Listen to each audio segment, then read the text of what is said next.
Everybody, appreciate you guys being here. Beautiful day, good practice. Excited about where we're at. A couple things. We signed Stephen Means. That'll be announced in a few minutes, so he'll be added to the roster. And what was the other one? Was there another one? Carey, the practice squad. Oh, T.J. Carey. Yeah, he'll be on the practice squad.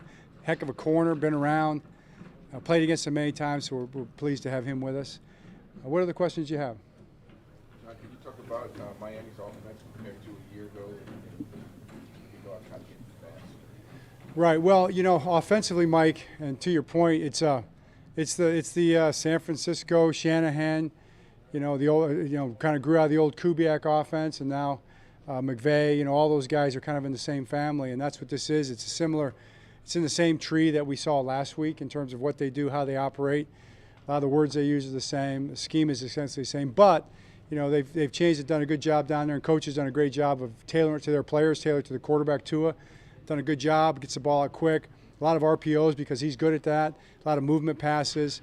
Obviously speed. I mean, they've got the two of the fastest receivers in football playing for them. Two running backs that run that scheme extremely well. And what I mean by that, the wide zone type scheme.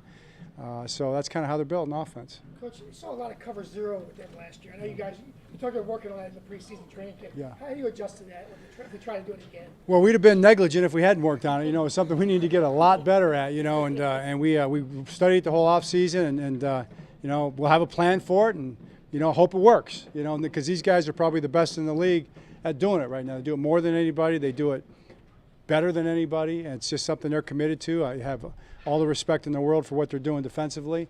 They're very physical. They play hard. They're tough up front. I mean, Zach Sealer, I told the guys, this guy, man, we know this guy. He was here, and he's just a big wrecking ball in there, and Wilkins is a wrecking ball in there.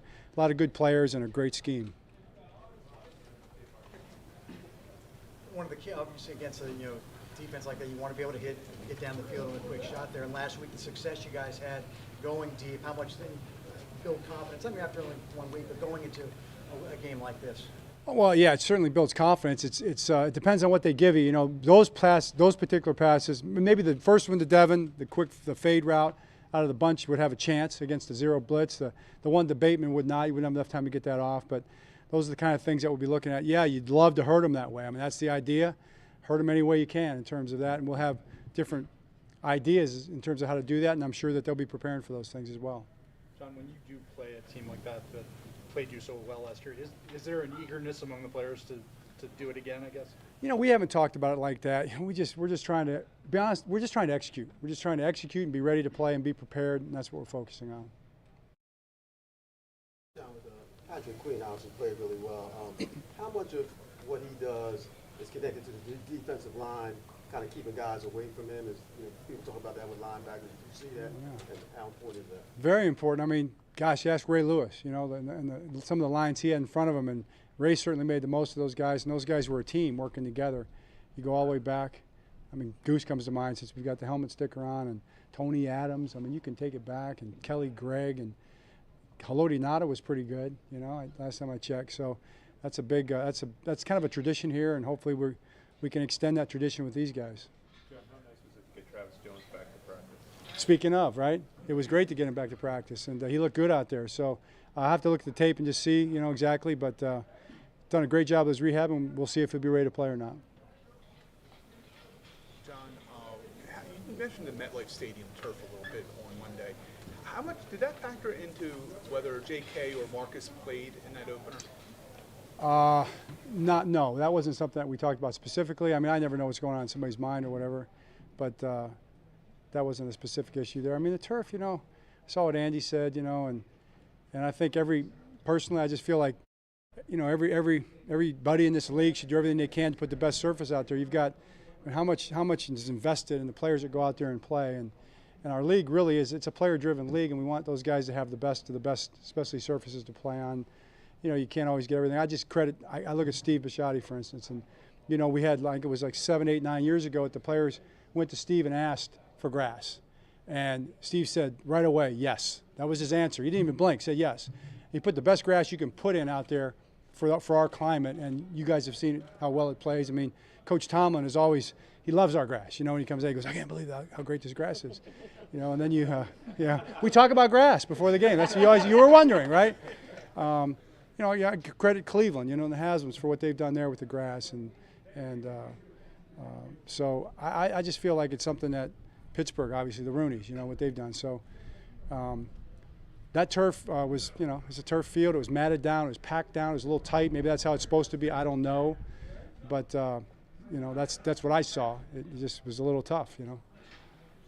Coach, the running game struggled a bit through the first 3 preseason games and last week against the Jets. Has the film shown you anything for why it hasn't taken off?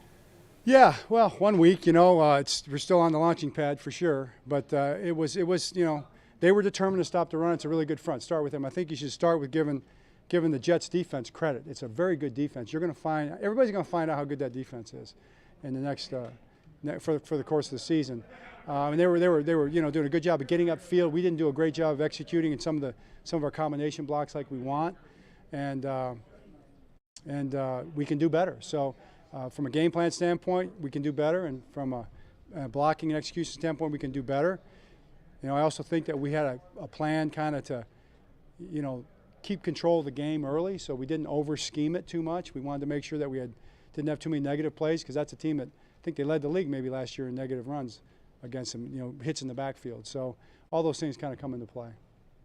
John, is there something specific you need to see for Dobbins and Dobbins and Peters, or is this just part of the plan and a week-to-week thing? Well, there's always, you don't know. I mean, you got to go by what you see, and in the end, the standard is, you know, what's best for our team and what's best for the player, you know. So are they ready to go? Do they think they're ready to go? Do they believe that they're ready to go? Do they want to go? That's part of the healing process, you know, for sure. And then, you know, whoever the player is compared to who you have, what options you have, that becomes your next thought in there.